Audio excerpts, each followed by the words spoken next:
Yesus kuatku. Puji Tuhan, haleluya.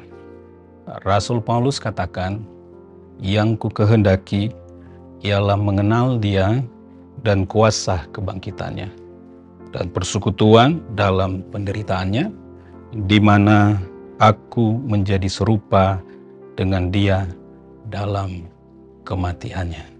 Hari ini perenungan firman Allah diambil di dalam Lukas pasalnya yang ke-22, di ayatnya yang ketiga sampai ayatnya yang ke-6 dengan tema nggak worth it. Sebelum kita membacanya, mari kita berdoa. Bapa di sorga, di dalam nama Tuhan Yesus Kristus, kami sungguh bersyukur kepada Engkau, benar anugerah-Mu sempurna atas kehidupan kami ya Tuhan. Kami menghadapi hari yang Tuhan percayakan atas hidup kami. Kami rindu supaya penyertaan Tuhan dapat menjadi bagian kami, supaya kami dapat menikmati hal-hal yang indah yang Allah sudah siapkan bagi kami di sepanjang hari ini ya Tuhan. Mengawali semuanya itu, kami akan membaca akan kebenaran firman Tuhan dan merenungkannya. Biarlah Roh Allah yang memimpin hidup kami, mengajari dan mengingatkan kami, sehingga kami dapat melihat akan kuasa dari firman Tuhan. Dalam nama Yesus Kristus kami panjatkan doa ini. Haleluya. Amin. Lukas pasalnya yang ke-22, ayatnya yang ke-3 sampai ayatnya yang ke-6. Saya hanya membacakan ayat 4 dan 5 saja. Lalu pergilah Yudas kepada imam-imam kepala dan kepala-kepala pengawal bait Allah dan berunding dengan mereka bagaimana ia dapat menyerahkan Yesus kepada mereka. Mereka sangat gembira dan bermufakat untuk memberikan sejumlah uang kepadanya. Worth it adalah merupakan istilah dari anak gaul yang memiliki pengertian sepadan atau layak, sesuatu yang diperoleh sesuai dengan usaha atau harga yang diberikan. Gak worth it itu memiliki pengertian sebaliknya, bahwa apa yang didapatkan tidak sesuai dengan apa yang diberikan. Yesus Kristus mempunyai 12 murid. Satu di antaranya kita kenal adalah seorang pengkhianat. Dia bernama Yudas Iskariot. Dia dirasuki oleh iblis dan pergi kepada imam-imam dan kepala-kepala pengawal bait Allah dan bermufakat untuk menyerahkan Yesus dengan harga 30 keping perak. Mempelajari akan kehidupan dari Yudas Iskariot, bagaimana dia dipanggil, dia dipilih, kemudian dia dipercaya, bahkan sangat dipercaya karena memegang kas dalam kelompok Yesus. Kemudian dia menyerahkan Yesus, dan kita tahu bersama bahwa Yudas Iskariot termasuk dari murid-murid yang dikasihi oleh Yesus. Namun kita dapat memahami bahwa kasih Yesus tidak dibalaskan dengan kebaikan dari seorang Yudas. Air madu, air susu dibalas dengan air tuba. Kebaikan dibalas dengan kejahatan. Kasih dibalas dengan pengkhianatan. Yudas itu kita kenal adalah seorang yang benar-benar meninggalkan kehidupan yang Allah sudah percayakan atas kehidupannya, yaitu keselamatan. Dia menjual keselamatan untuk sesuatu yang fana. Dia kehilangan akan keselamatan karena kekayaan, karena kecintaannya akan kekayaan. Yesus melihat akan apa yang dilakukan oleh Yudas. Yesus gak worth it menerima pengkhianatan dari Yudas, karena kita tahu bahwa Yudas atau Yesus sungguh sangat mengasihi Yudas. Yudas mengambil keputusan untuk meninggalkan Yesus.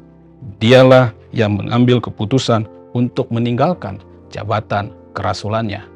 Kalau kita melihat itu di dalam Kisah Para Rasul, pasalnya yang pertama, ayatnya yang ke-25, di mana Yudas dengan sadar dia meninggalkan jabatan kerasulannya.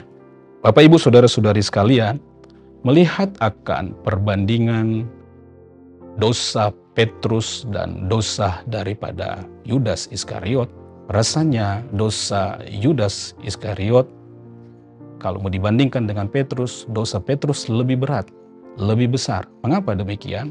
Sebab Petrus, dia 3 kali menyangkal Yesus, menolak Yesus. Yudas, kita sudah mengerti bahwa dia menyerahkan Yesus demi untuk mendapatkan keuntungan.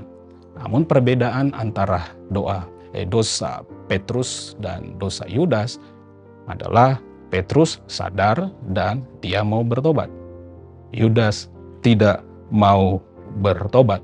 Kalau seandainya Yudas dia bertobat dan mohon pengampunan, saya percaya bahwa Yudas juga akan diampuni.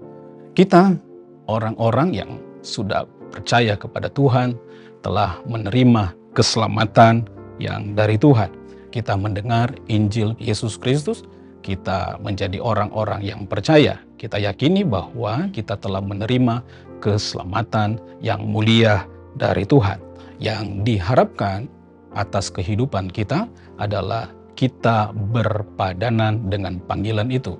Kita berpadanan dengan Injil Kristus Yesus.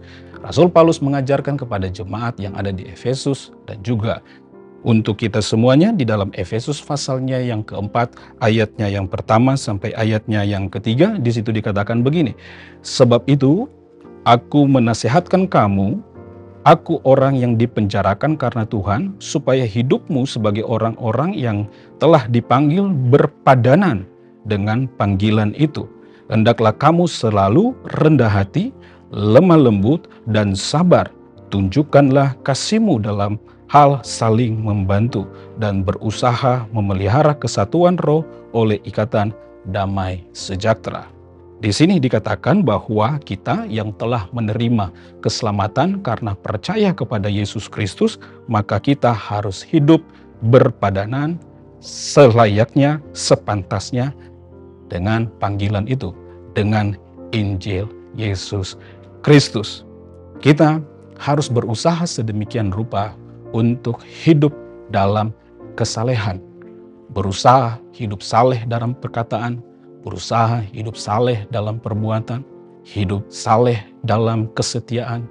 Kita berusaha hidup suci, hidup dalam kasih, dan lain-lain sebagainya. Ketika kita hidup berpadanan selayaknya panggilan itu, maka pasti Allah akan menganugerahkan berkat-berkat yang luar biasa atas hidup kita. Kita akan memetik kemuliaan kekal bersama-sama dengan Tuhan. Kita yang sudah diselamatkan, gak worth it hidup di luar jalan Tuhan. Kita yang sudah diselamatkan, worth it selayaknya berpadanan dengan panggilan itu. Amin. Mari kita berdoa. Bapa di sorga, di dalam nama Tuhan Yesus Kristus, kami sungguh bersyukur kepada Engkau untuk kebenaran firman Tuhan. Tolong bantu kami agar kami hidup berkenan kepada Engkau sesuai dengan panggilan yang Tuhan sudah anugerahkan. Berikan dalam kehidupan kami ya Tuhan. Terima kasih Tuhan. Hidup benar adalah merupakan hal yang Engkau inginkan dalam kehidupan kami. Dalam nama Yesus Kristus kami jalani hari ini. Haleluya. Amin. Bersama Yesus, aku kuat.